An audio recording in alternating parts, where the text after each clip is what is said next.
मैं फराज अहमद हूँ। आज की इस वीडियो में हम बात करेंगे कि प्लेटो की थ्योरी ऑफ आइडियल स्टेट क्या थी। प्लेटो के मुताबिक आइडियल स्टेट किस तरह की होती है, किन लोगों को हुकूमत करनी चाहिए। तो यहाँ पर मैं आपको बताता चलूँ कि प्लेटो का उस्ताद था सोक्रेटिस। सोक्रेटिस जो है उसको जहर का प्याला पिलाकर मौत की घाट उतार दिया गया था।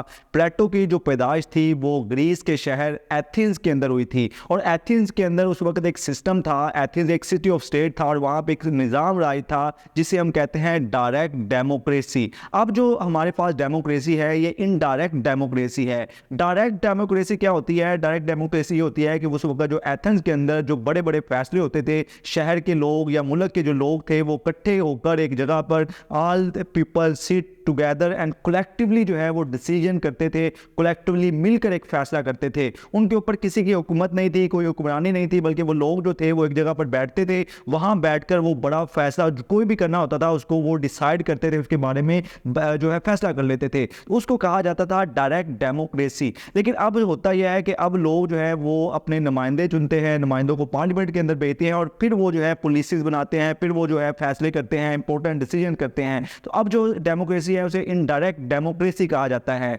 प्लेटो का जो उस्ताद था, टीचर था सोक्रेटिस, सोक्रेटिस को ने ये कहा कि ये जो डायरेक्ट डेमोक्रेसी है एथेंस के अंदर ये एक बैड सिस्टम है, करप्ट सिस्टम है, ये सिस्टम ठीक नहीं है। और जब उसने इसके ऊपर तनकीद की, क्रिटिसाइज किया इस सिस्टम को, तो उसकी पदाश में जो एथेंस के लोग थे उन्होंने क्या किया कि सोक्रेटिस को उसके मामले को उसको टॉलरेट नहीं किया, उसके नज़रिए को टॉलरेट नहीं किया और उसे सजाए मौत सुना दी। उस वक्त क्योंकि फांसी नहीं दी जाती थी, उस वक्त जहर का प्याला दिया गया और सोक्रेटिस को जहर का प्याला पिलाकर मौत की घाट उतार दिया गया। जबकि प्लेटो जो था वो उसका शागिर्द था, उसको ये बात बहुत बुरी लगी। उसे ये लगा कि देखिए एक सिस्टम जो है जो टॉलरेट नहीं कर रहा, सोक्रेटिस जैसे एक उस्ताद को टॉलरेट नहीं कर रहा, तो फिर ये सिस्टम अच्छा नहीं हो सकता, ये डायरेक्ट डेमोक्रेसी जो है ये सही नहीं है। उसके बाद उसने एक नज़रिया दिया, उसने 3 बुक्स लिखी हैं और उसमें एक इसका नज़रिया भी है थ्योरी ऑफ आइडियल स्टेट।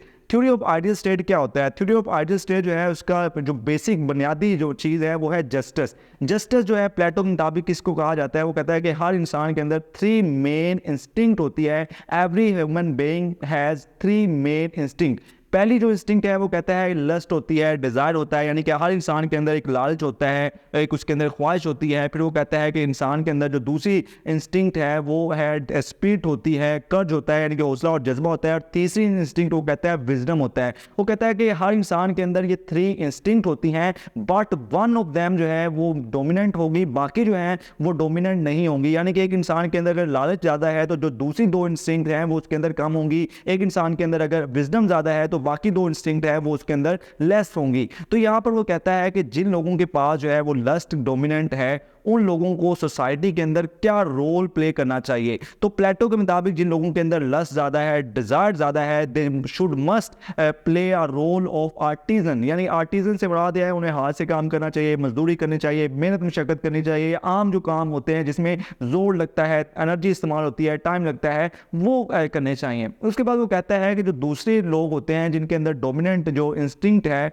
वो होती है स्पिरिट होता है, कर्ज होता है, तो उन लोगों को they should must play role in military. यानी कि उनको मिलिट्री के अंदर जो है वो रोल प्ले करना चाहिए, फंक्शन करना चाहिए, क्योंकि उनके अंदर स्पिरिट होती है, कर्ज होता है। और ये वो कहता है कि ये लोग जो हैं सोसाइटी के अंदर कम होते हैं, यानी कि 100 में से 15 लोग होते हैं जिनके अंदर स्पिरिट होती है, कर्ज होता है। और मेजोरिटी ऑफ पीपल वो लोग होते हैं जिनके अंदर लस्ट होती है, डिज़ायर होता है, यानी कि लोग अक्सरियत में होते हैं। और तीसरी वो किस्म बताता है इंसानों की कि जिनके अंदर इंस्टिंक्ट होती है विजडम, यानी अक्ल होती है। और ये लोग बहुत ही कम होते हैं, रेयर होते हैं जो अक्ल का इस्तेमाल करते हैं, विजडम रखते हैं, सोचते हैं, समझते हैं।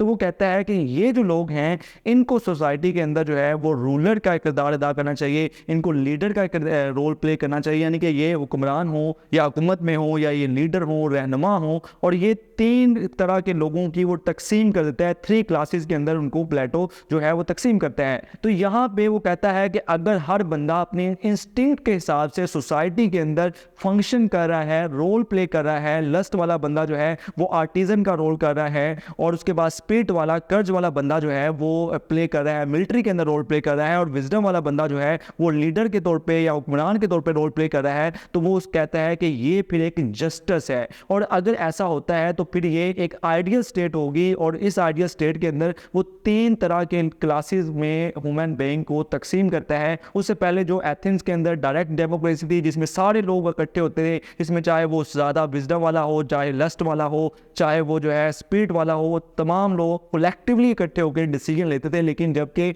इस थ्योरी के मुताबिक, प्लेटो की या अफलातून की जो थ्योरी है उसके मुताबिक जो है वो 3 क्लासेस के अंदर लोग डिवाइड हो जाएंगे और 3 क्लासेस जो है वो सोसाइटी की बन जाएगी। तो ये प्लेटो की थ्योरी ऑफ आइडियल स्टेट थी और इसमें जो है सोक्रेटिस को सिर्फ इस वजह से जहर का प्याला उस वक्त दिया गया था कि उसकी जो सोसाइटी थी जो डायरेक्ट डेमोक्रेसी की बुनियाद पर थी कि तमाम लोग कलेक्टिवली इकट्ठे होकर फैसला सुनाते थे, लेकिन उसको जो है वो उसने कहा कि ये बैड सिस्टम है, करप्ट सिस्टम है, तो सोक्रेटिस को जो है उस वक्त सजाए मौत सुना दी गई थी। चलिए इस हवाले से मजीद जो CSS करंट अफेयर के लेक्चर्स हैं उनके लिए आप इस चैनल को सब्सक्राइब कर लें। आप देख रहे हैं मेरा यूट्यूब चैनल, मैं फराज अहमद हूँ। अपना अपने बहुत ख्याल रखें। फराज को इजाज़त, अल्लाह हाफिज़।